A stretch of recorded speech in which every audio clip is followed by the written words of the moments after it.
One of the most popular and frequently sung hymns at Christmas is Hark, the Herald Angels Sing, which Jack has just played for us.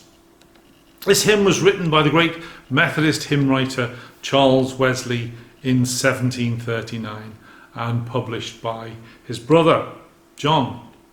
Altogether, Charles wrote over 9,000 hymns. He was a very prolific hymn writer.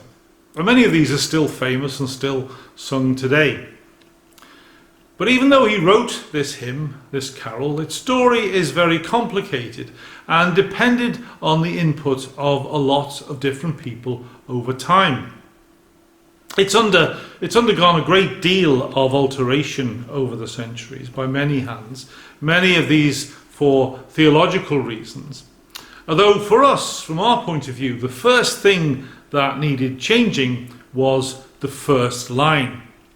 Charles Wesley originally wrote, "Hark how all the welkin rings, glory to the King of Kings."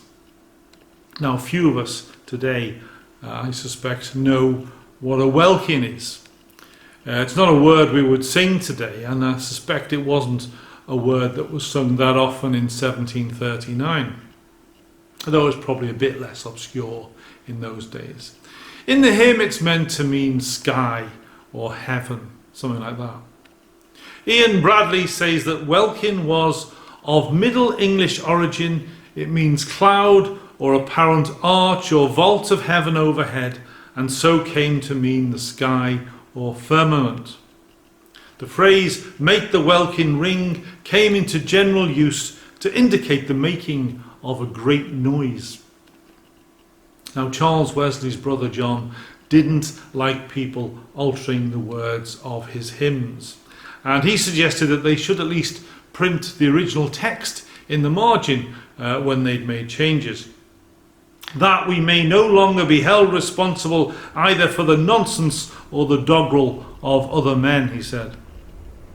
Now, having said that, he didn't mind altering other people's hymns himself, and today there are many versions of this carol. Now, a few years after it was first published, another famous preacher, the Reverend George Whitfield, altered the first lines, and then a few years later another minister, the Reverend Martin Madden, changed some more of the words. So the hymn started to look like what we know today, but it still wasn't very popular, and this was because the tune was not a popular one. John Wesley had specifically requested that the music put to the words should be slow and solemn, and it was over 100 years before a new tune was put to it. In 1855, an English organist called William Hayman Cummings adapted the hymn to an old tune by the famous German composer Felix Mendelssohn. But even this wasn't a well-known tune.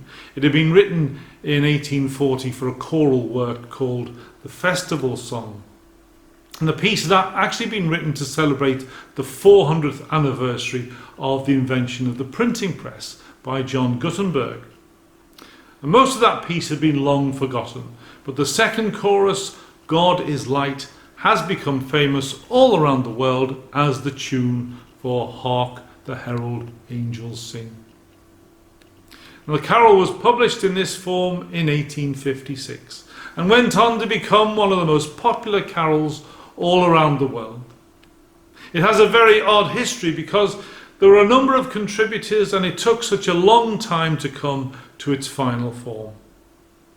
It's different too in that the tune, which is so familiar, is not like many other carols. Some people have likened it to a military march. One commentator says of the tune, "Its bold, stirring, powerful, rapidly cadenced strides vigorously transport the singer or listener on a confident wave of martial music which loudly and joyfully proclaims the story of Christ's birth."